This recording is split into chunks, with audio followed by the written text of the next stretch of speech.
There, now it's red. Okay.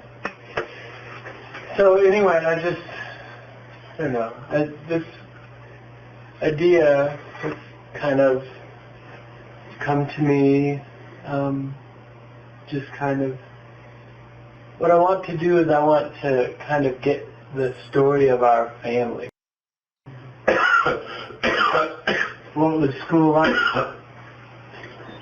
School was very easy.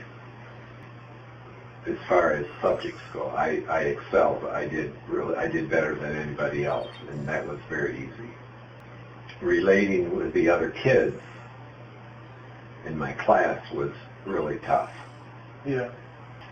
And I remember, but I had a friend. He was not my friend. He was an athlete. He didn't want anything to do with me during the day or in school. He wouldn't even look at me. But once he was able to drive, he would all of a sudden call me and say, "Would you help me with my math?" Or, "Can we go do this or that?" And he would come over and pick me up. And we would go out in the woods in the car and play with each other. And that's what he wanted.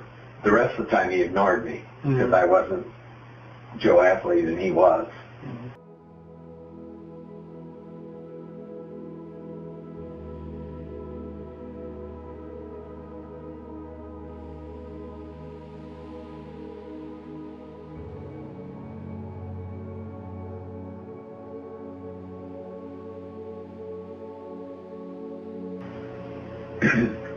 And then he got married,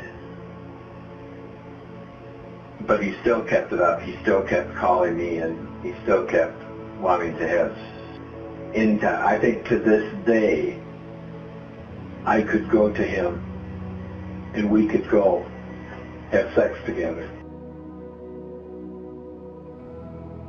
The point is not just that there are issues around queerness and coming out and that, those identities.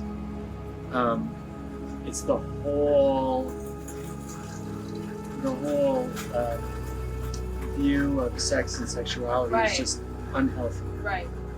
Straight, gay, doesn't matter. It's all not healthy. Yeah. And I think one of the things I want people to sort of take away is that it's unhealthy and it creates bad situations for people, unhealthy situations for people. Right. Like if you have this trauma because grandpa couldn't be open and it's just that it affects people generations on. It affects me, it affects you, it affects your siblings, it affects grandma, it affects all of these people, all because of this system that is just filled with hate. Yeah, and jumping ahead on the timeline, quite a bit ahead, in fact, to after Grandpa had passed, Mama and I were a part of Marriage Equality Rhode Island movement. Good morning.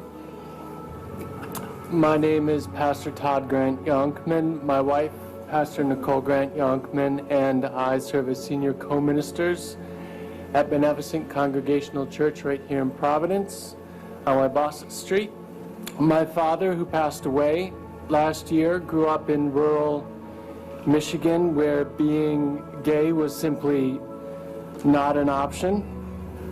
He did, however, know that part of being a good Christian was to get married and raise a family. And more than anything, he wanted to be a good Christian. And when he came out, when I was 20 years old, sort of all of this suffering and pain of living this double life and having the secret came out. And it was not only suffering that he certainly bore himself, but also that all of us bore as a family. And I said a bunch of things, but one of the things I said, with all due respect, the Jesus that I serve came to make life better for people. and you know, the policy of, you know, around marriage, you know, and all of the homophobia definitely did not make life better for me and my family.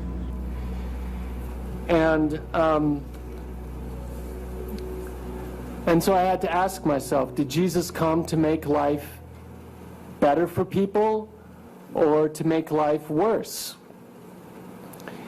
And the idea that marriage can only be between a man and a woman caused incredible suffering for my father and for all of our families. It was not, that idea is not supportive for our family at all. And I decided that the Jesus that I follow came to make life better for people and to free all people, gay and straight, to live in love and to raise families, to commit their lives to each other without shame and with the blessings of their families, friends, and of God. And let me tell you that there's lots of talk about love throughout this testimony, but it is very difficult to love someone when you're making them feel less than, ashamed, and put down because of who they are. Those two don't go together. So that is why I urge you to support Senate Bill number 38. Thank you. I went to college and I didn't know I was gay.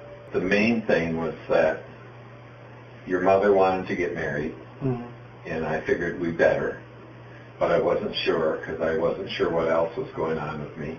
And I went to my counselor at Calvin, who was a professor, and I said to him, I think I love this girl and she loves me and we want to get married, but I also fool around with guys, and what should I do? And he said, marry her, you'll get over it. And that's all I needed to hear. So I went ahead and married her because I thought I would get over it if I got married and was in a committed relationship like that. But of course that didn't work. Yeah, and as soon as we could get away with it, we had sex before we were married. And it was wonderful. I just remember what I truly believed in later years that God was punishing me because I was gay, and I knew I was gay, and I was married. He was punishing me by giving me a woman who wanted to have sex every day, and I didn't want to have sex with her.